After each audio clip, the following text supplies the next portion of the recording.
Welcome back to Rachel Be the Healthy We. Today I'm going to show you how to do a quick and simple 2-ingredient yogurt in your Instant Pot.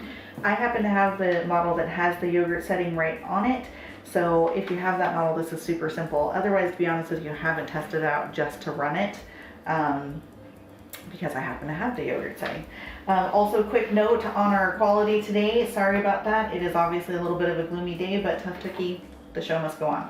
Also, if you guys know, we have a homestead. There's chicks and all kinds of stuff in the background as well because we're breeding. So we're going to take a half a gallon, I'm just using organic whole milk, but specifically a whole milk so that we can get a nice creamy yogurt. And honestly, this came about because I tried to find whole milk yogurt in the store so that I could make frozen yogurt, and I couldn't find any. So here we are. And I recommend using Siggi's because you need something to culture this. Siggi's actually has 6 active bacterial cultures in it. A lot of other yogurts that you find in the store, you're lucky if you get 1 or 2. So this is really good for your gut biome if you care about that, which you really should, because it's a really integral part of keeping yourself healthy. So again, Siggi's is a really good one to use, and we need to culture this. So the way to do that is to add that in. So I'm doing 3 tablespoons of the Siggi's plain yogurt, and I'm just going to take my whisk and I'm going to whisk it in. And once you whisk and you don't really feel any lumpy bumpies anymore, most Instant Pots, at least mine, came with a little lid. You're just going to use that lid, and you're simply going to press the yogurt function. It'll say 8 hours, say normal and 8 hours, and just leave it. And it basically beeps because it brings it to a boil, and then it starts counting up. And there we go. Now we just let it sit and do its run, and I'll show you what it looks like when it comes out. And then I'll show you a couple tips and tricks if you want to make it thicker because you like a Greek yogurt consistency when we're done. Alright guys, so it's later in the evening. It's about 5:30. It's now been 8 hours, and so our yogurt has gone off.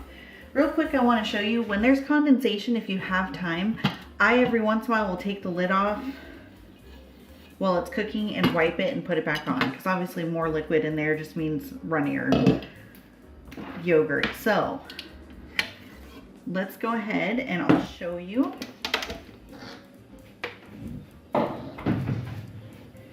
This is what we are left with. Now I would consider this like a normal, let's say Yoplait style thinner yogurt. If you like a thicker yogurt, I'm going to do half of mine with, I'm going to use a bowl, strainer, and a doubled up cheesecloth.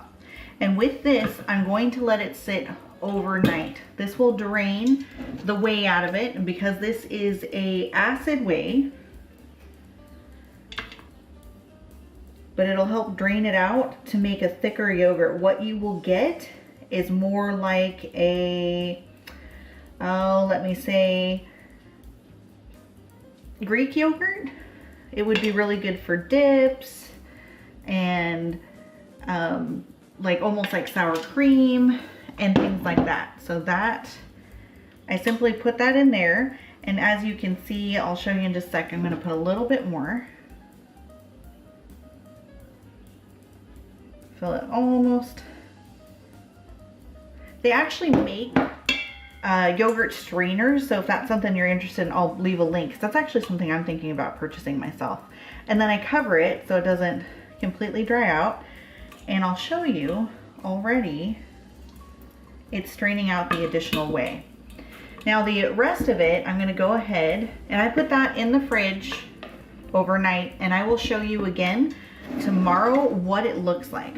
Now the rest of it, I'm simply going to make sure the bottom's all cleaned off, and I have some yogurt containers that I hold on to after we've made, eaten yogurt or whatnot. I try to hold on to them for this exact reason. Now again, this yogurt in itself is not cool yet. Once it cools, it will thicken slightly, but it's still going to be a fairly thin yogurt. But this one would be great for dressings, or even almost like a kefir style drink would be really good. And then you can refrigerate, you're gonna let it cool on the counter for a little bit and then refrigerate it and you're good to go. Now remember, all we did was use milk and our Siggi's as our culture medium. So this has no flavor. So feel free at this point to put any type of sweetener or flavoring in it, like a blueberry syrup, like a simple syrup that you flavored would be really good, or anything else that you might want. All right, so we've reached the final segment of this video, me showing you what it looks like after I strained the yogurt overnight to get the acid whey out. So this is how much came out, which is quite a bit. So if we look inside the cheesecloth that we used, let me just show you how thick that is.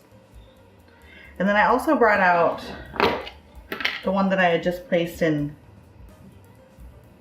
pardon me, let me get this off, in this container to show you how that firmed up. It said more like a normal yogurt there, like just a regular yogurt consistency there. And this is more like Greek yogurt. Now, if you want, you can get somewhere in between the two by placing it in the cheesecloth and only letting it rest for like 4 to 6 hours and then pulling it out and putting it. So you have a lot of options there. And then I encourage you to look up some different things that you can do with your acid whey. If it's diluted, it can be used with your chickens because it adds extra protein. Just want to be careful of the lactose, but if you're using lactose free, that's great. The other thing is it also can be reduced, and your plants like it as a source of food, but you do have to dilute it quite a bit because you don't want to burn them. But like me, I use mine lightly diluted around the perimeter of the roots of my blueberry bushes because it is acidic and they like that. So to keep them healthy, I use it for that. It does also have protein in it, so you can use it in baking in place of buttermilk. And you can also put it inside protein shakes. So like I said, encourage you to look up some different ways you can use your whey and what the difference between sweet whey and acid whey is. That's the end of this. I hope you guys give this a try, because talk about a super simple way to get some gorgeous whole milk yogurt. And thanks for watching.